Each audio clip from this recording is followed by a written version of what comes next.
So on March 1, Trump signed an executive order to make English the official language of the United States. What could that mean for you, especially for your parents, your siblings, your relatives?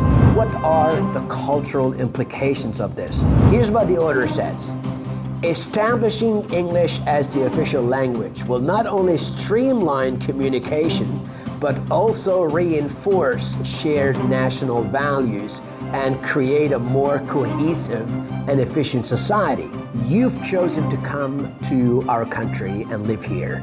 English is our language. We don't have to hire an interpreter for you. We don't have to translate any documents for you. You are on your own. Making English the official language of the U.S. could marginalize non-English speaking communities. It may lead to discrimination against individuals based on language proficiency. Trump's names become like the plague. Whatever I say won't make a difference. See, I don't like Trump. I just don't like him because I don't know the guy. It's so immature and childish to like or dislike someone's policy just because you like or dislike the person.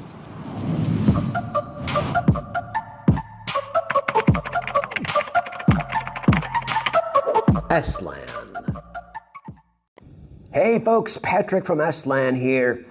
So on March 1, Trump signed an executive order to make English the official language of the United States.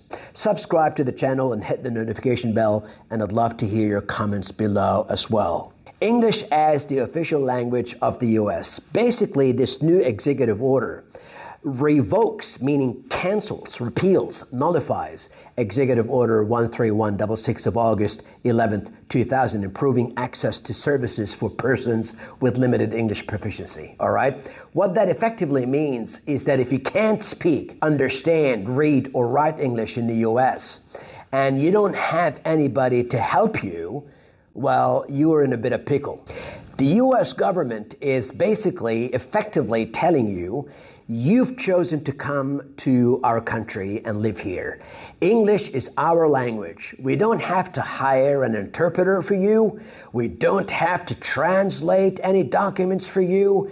And we don't have to communicate with you in your first language. You are on your own. If you can't communicate in English, you are being denied access to any important or non-important information the government intends to share with you, all right? So that's their position in a nutshell. Obviously, this executive order will, and has already pissed off a lot of people.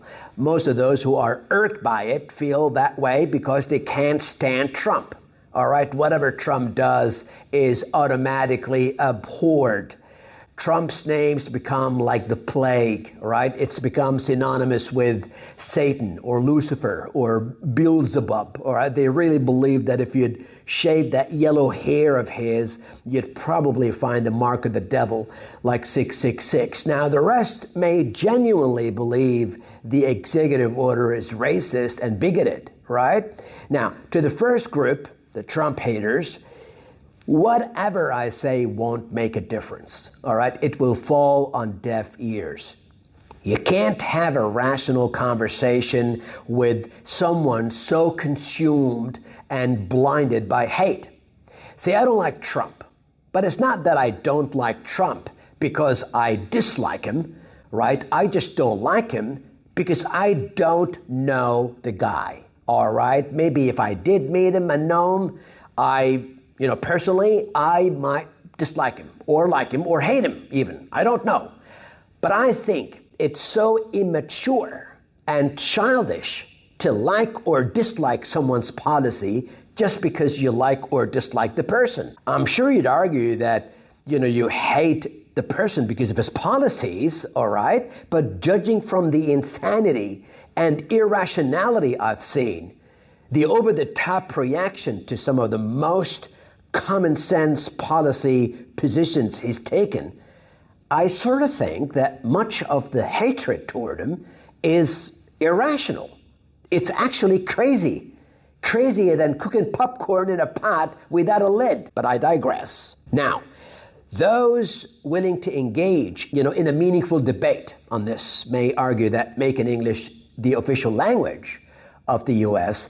could marginalize non-English speaking communities, right? Or making integration more challenging. That's the first argument I heard. The other argument I've heard and read is that it may lead to discrimination against individuals based on language proficiency, potentially infringing upon civil rights and exacerbating social inequalities. Here's what the order says. Establishing English as the official language will not only streamline communication, but also reinforce shared national values and create a more cohesive and efficient society.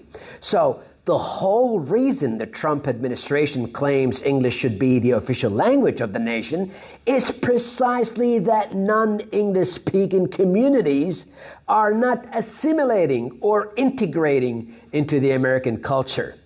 Their argument is, and I agree, that if migrants and refugees don't speak and understand the primary language of the nation they're calling home, well, they have nothing in common with their fellow citizens. Look, it may already be problematic that in some cases, citizens of a country like the US, Australia, Canada, the UK, etc., they don't share much in common. Not a history, not a culture, not a religion, not a lifestyle. The only element that could bind people together, the glue of society, is language. Because through language, you can tell a story, you see. Through language, you can relate and share experiences.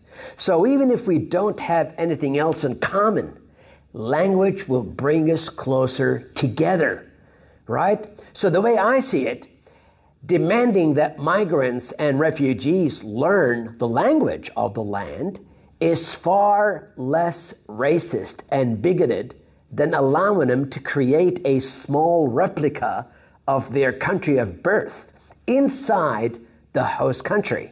In Sydney, Australia, there are suburbs that don't even look like part of the country, for God's sake, right? The state is totally segregated. Sure, you'll find traffic lights, road signs in English, etc. But some suburbs are clearly predominantly populated by people of the same background, same culture, right? And same language. So those people with that motive will not want to integrate. I realize that's a very controversial topic, but let me know your thoughts, what you think in the comment section below. But don't be too vitriolic, all right? Just be reasonable.